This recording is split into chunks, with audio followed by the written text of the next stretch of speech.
united as one, can be undone. All forces combined in one single mind. You beat the hardest, we'll beat the smartest. Consider our life form as one of a kind. United as one, can be undone. All forces combined in one single mind. You beat the hardest, we'll beat the smartest. Consider our life form as one of a kind. I'll warn you not to start us. We're not your average motherfuckers.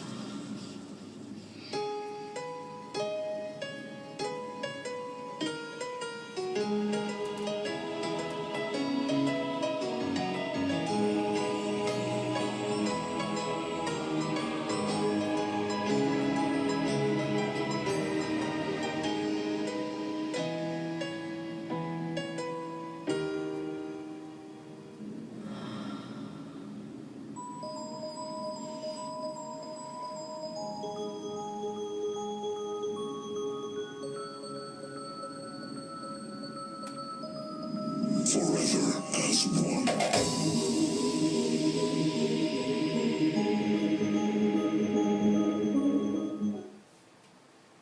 Okay, this is a quick little experience I had. I think it was about 1.5 years ago. When sometimes I get brave and try to talk to the mean reptilians, but I can't remember exactly. Well, I can't remember exactly what I said. I probably didn't even say anything. I probably just sort of communicated by symbols, so to speak. But, and they also like to communicate by symbols. And anyway, so one morning, the good ones were active during that time, giving me a whole bunch of out-of-body experiences and all that. But one morning I just kind of got brave, and I had my bed facing the other way on the other wall, and I need to change it around again. But yeah, so I got brave and I decided to try to talk to the mean ones. Yeah, I really didn't think the mean ones even existed until I had that bad experience in June of 2013. I really didn't think any evil, entities could exist outside the physical dimension. But I was wrong. So, anyway, once in a blue moon, I tried to communicate. Well, I just get brave, I get bored. And I try to communicate to the mean ones. And the mean ones are very, very, very horrid. Dang, it's like more horrid than you can imagine. I mean, like very, very horrid. And they know exactly if you really intend to try to communicate to them or not, or if you're just bullshitting. Now, I've always, the reptilians have always been around me. A few mean ones and the nice ones that have always been giving me out-of-body experiences.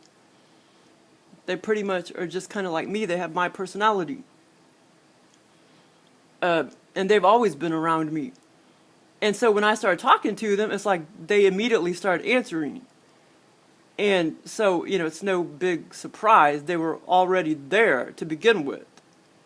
So, I mean, anybody can have, communications and experiences with these beings, I think anyway, but maybe they do run different programs on different people, because I think they're running the out-of-body experience on me program and the lucid dream program and the virtual reality experience program and the dream program and the remote view program on me.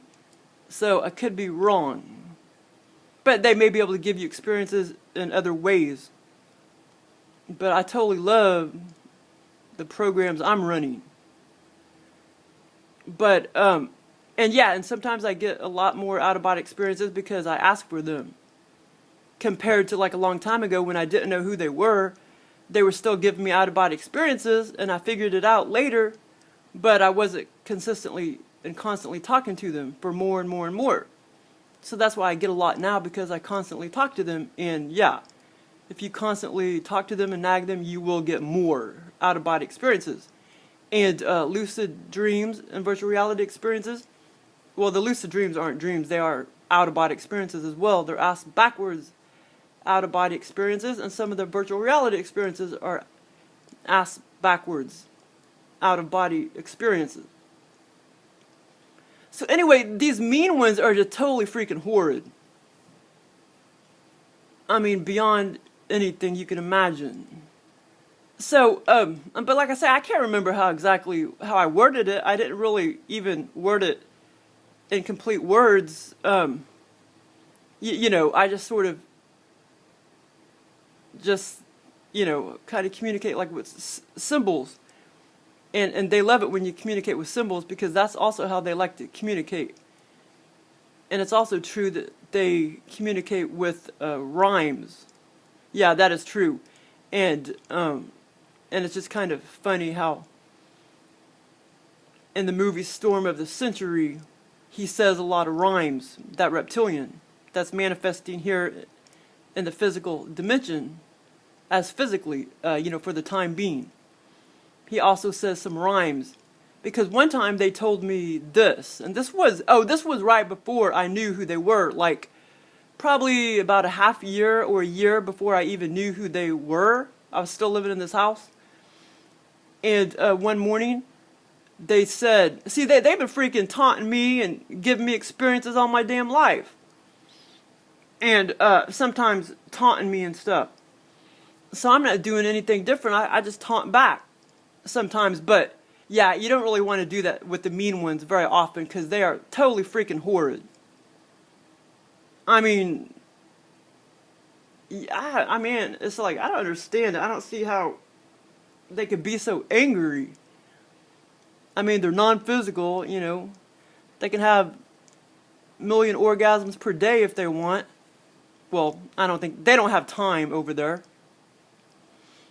But yeah, I don't understand all that, man. I don't see how they could be so mean, So anyway, I was just trying to kind of taunt and talk to the mean ones one morning when I was bored. And I was getting a lot of experiences then, by the good beings giving me, sex and out-of-body experiences and humorous stuff. They tried to groom me to date a black person. I haven't talked about that yet. Well, and now, actually, haven't talked about this yet either. They're trying to groom me to date a white man. But I could talk about that later. It's totally freaking cool. I love it. I don't know how they do it. I'll probably kind of have to write that stuff down, because it may be kind of hard to talk about that and not be prepared the way I perceive it and everything. So, okay, so one morning about a year and a half ago, I was trying to taunt the mean reptilians. And they just like, boom. I still had my eyes closed, and I was probably in a somewhat groggy state. They flashed this phoenix symbol at me, just like this, double-headed. And it was a pukey green color. The whole atmosphere was pukey green, and the phoenix symbol was pukey green. And it was two-headed. It was exactly like this. They flashed the phoenix symbol at me, and the energy was just complete horrid energy. So yeah, they were very, very negative. That group of reptilians were very, very, very negative. And of course, after I, opened my eyes and everything, I was just thinking, like, wow, I guess maybe they really are running the government. You know what I mean? Because that symbol is on all government stuff. And so yeah, I do believe it's the interdimensional. I do believe that now, that it's the interdimensional aliens that's running the government and this whole dimension. But still, I mean, humans have more power, but they're too stupid. You know what I mean? I mean, how can a non-physical freaking being have more power? You know, humans are just stupid, and they, you know, don't know shit, and they let these reptilians, you know, influence them. These interdimensional reptilians. You know, if everybody would become enlightened, then, you know, we could have like a utopia society. But yeah, I don't think that's ever going to happen, because I don't think this dimension was designed to begin with to be like that. But yeah, but see, that's the big question, you know. If an alien can have the ability to totally control somebody and their mind, then maybe that particular human would not have more power than the interdimensional alien. So I don't know, but I still think humans have more power. But they're too stupid, so this dimension is always going to be very, very negative and satanic and evil. Always. Because the devil actually, you know, runs this planet. It's obvious, which are the mean reptilians and greys and probably maybe many other species too. So anyway, that's what they did. But yeah, so they do like to communicate by symbols. And then of course, I never really thought about it like that until David Icke made that comment, and I heard somewhere else about the symbol thing, and I was thinking, wow, that's so true. Because even now they like to communicate by symbols to me. And they're very smart. It's hard for them from their dimension to try to talk to you. So that's why they pop in, they communicate to me by the 1980s pop songs. They'll just, boom, pop in. And all of those songs had very, very clear words. It's awesome. It was 1980 pop songs, 1970s, early 1990s. I haven't talked about that video yet, but one time they gave me the song We Are the Champions. And it's kind of funny because the reptilians, they do have a sense of humor. And because the reptilians were trying to tell me that they're the champions. So yeah, they do have a sense of humor. And I know that wasn't a mean one that gave me that song. It's Joel and a couple other reptilians that relay me these songs. You know, because they can read your brain and bring anything out in your brain and just boom, pop it in your consciousness early in the morning and communicate to you that way. I mean, it's very, very clever, because all they got to do is pop in the song and I can just boom, instantly know the artist. And then of course I go look up the lyrics, and they just gave me, you know, 2-3 paragraphs worth of communications. So yeah, but they don't, you know, they're just playing around. They don't really mean anything by it. But yeah, they're comical. I haven't talked about some of the experiences where they actually popped in the song to be, you know, as, you know, part of the abduction. Yeah, they're very humorous and comical. Some of them. But yeah, some of them are totally horrid. And that's not the first time. There's been other times I've tried to talk to the mean ones. And I actually was at work with my eyes closed in the car on my break, and I was trying to talk to them, and oh yeah, they'll do things. They'll even try to talk to me in my car. Like I'll be like, will you know, wake me up if I accidentally oversleep? And they will. I'll hear this like like this high pitched noise in my car. So yeah, I mean they're there. They're everywhere. You know, you go. They're there. In the other dimension, or astral realm, whatever you want to call it. But so one time I was trying to talk to the mean ones, and I was in my car, and I had my eyes closed, and one of them how do you say it, like put this live image, but it wasn't like colorful. It was sometimes, you know, depending on what phase your brain is, sometimes they can show themselves very, very, very clear. And then other times it's more like blackish, whitish, like black and white. And it was this mean reptilian that he didn't show me his face. Sometimes they do, but it was like this mean reptilian, bam, like took a little baby and threw it in the trash can. A dumpster, a big dumpster that you see, like a business dumpster. So yeah, they're like freaking horrid, man. And I'm sure I've had other weird, bad experiences too. But if I remember, I can talk about those other ones later. But yeah, I had the rogue attacks in 1994, but I haven't talked about that experience yet. But I was just thinking about these types of experiences where I would try to, taunt them, where they would put little images at me or whatever. But yeah, so they do like to communicate by symbols, and I'm trying to think of other examples of symbols. Well, basically everything are symbols, the way they communicate, because like when I ask for an experience, they don't, like sit there and talk to me, oh yeah, I'm going to give you an experience and it's going to be this way. They just boom, plop me in a nature scene. They show me sexual stuff. So yeah, they don't communicate verbally in most cases, but they can. But yeah, but this was the main symbol experience where they popped in this phoenix. But yeah, so I wouldn't really recommend trying to talk to the mean ones because they're totally horrid. But it's just easy for me to talk to them. It's so easy. Because once you get out of the matrix and you totally open up your brain and you're not in a trance anymore, like some people are enlightened just a little bit, but they're still in a trance and their brains aren't completely opened up. So, you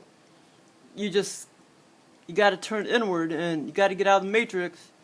You can't be worried about your kid or your marriage and all that bullshit. And it's very, very, very easy to talk to these aliens. At least for me it is.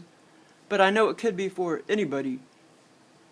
If you do those three things, like get out of the matrix, turn inwards, get out of your trance. But it's really not that easy, I know. You have to ask the aliens to lift the veil, get you out of a complete trance. You got to turn inward. Can't have any bullshit in your life. You got to be a loner, basically. And it's very, very easy to talk to these beings. I haven't really tried talking to the mean grays. I've only came across one mean gray, negative gray, but he didn't really try to do anything bad. No, it's these reptilians that are horrid. Yeah, they just want to freaking kill. Just like the one experience, at my bedside. I already talked about that experience, June of 2013. Yeah, he was freaking trying to take me down to hell so other beings could abuse me. But a light warrior from the 5th dimension, which I had already learned about several months previous, saved me. And they could be similar, to a reptilian being as well, but they're more like angels and they have wings. And yeah, so there are beings from the 5th dimension that will help, that are watching out for these mean ones that try to get to the 3rd dimensional beings like us. But it was still, it was a few months after that experience. That's when or maybe even more than a few months after that rogue experience of 2013. That's when, it took me a while to figure it all out. That it was that light warrior that I learned about of the 5th dimension that saved me. But that experience is on here.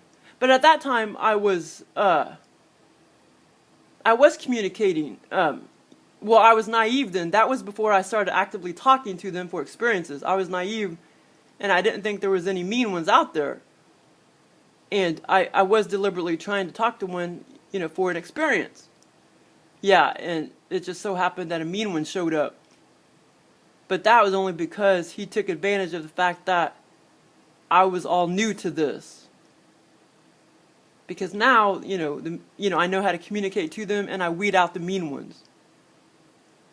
So yeah, so anyway, yeah, it is true. They do like to communicate by symbols. I mean, like I say, most people act like, oh, well, you need to go ask them. What do they think about God? And what do they think about the heaven realm? And, it's not like that. You can't really talk to them like that. If you know what I mean. Okay, well, thanks for listening.